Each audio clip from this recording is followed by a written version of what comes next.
শহীদ president Ziaur Rahman বীরুত্তমের ৪৫তম শাহাদত বার্ষিকী স্মরণে নারায়ণগঞ্জ জেলা পরিষদের উদ্যোগে স্বেচ্ছায় রক্তদান কর্মসূচি বৃক্ষ মেলা, বইমেলা, চিত্রাঙ্কন প্রতিযোগিতা ও শহীদ জিয়ার দুর্লভ ছবি প্রদর্শনী উদ্বোধন করেন জেলা পরিষদের প্রশাসক অধ্যাপক মোহাম্মদ মামুন মাহমুদ।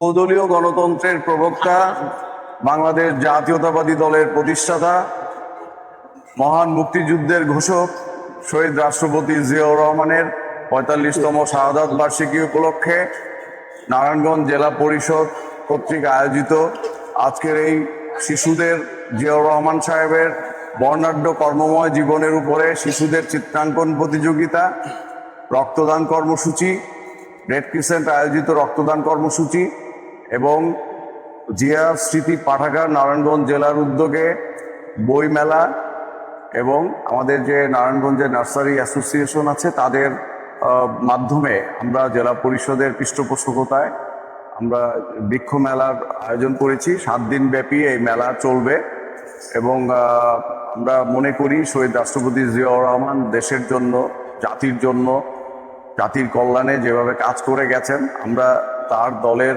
অনুসারী হিসেবে এই ৪৫ বছর পরেও তার দিক নির্দেশনা রেখে যাওয়া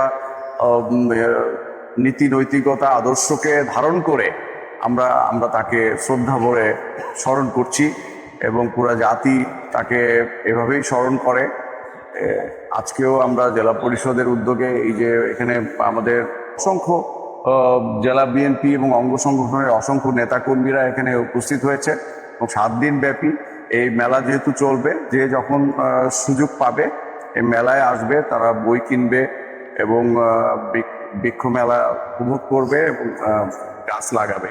এই কারণে এই গাছ লাগানোর ব্যাপারটা এই জন্যই সংযোজিত করা হয়েছে। আমাদের নেতা, বর্তমানে যিনি দেশের প্রধানমন্ত্রী, তিনি শহীদ রাষ্ট্রপতি জিয়াউর রহমানেরই সুযোগ্য উত্তরসূরি। তার নির্দেশনা অনুযায়ী আমরা সারা দেশে ন্যায় নারায়ণগঞ্জেও আমরা বৃক্ষ রোপণকে উদ্বুদ্ধ করছি। কারণ আমাদের এই যে আজকে দেখতে পাচ্ছেন যে কি প্রচণ্ড উত্তপ্ত গরম, এই জলবায়ুর যে পরিবর্তন হয়েছে, এটাকে তাপমাত্রা কমিয়ে আনার জন্য বৃক্ষরোপণ করা খুবই গুরুত্বপূর্ণ একটি প্রোগ্রাম। তার নির্দেশনা অনুযায়ী আমরা এই যে গাছ লাগাতে মানুষকে উদ্বুদ্ধ করছি এবং আমরা মানুষের হাতে গাছ তুলে দিচ্ছি। ধন্যবাদ সবাইকে, যারা এসেছেন তাদেরকে ধন্যবাদ, সাংবাদিক ভাইদেরকে ধন্যবাদ এবং যারা এই স্টলগুলি করছেন, রক্তদান করছেন, সবাইকে অসংখ্য ধন্যবাদ। আসসালামু আলাইকুম।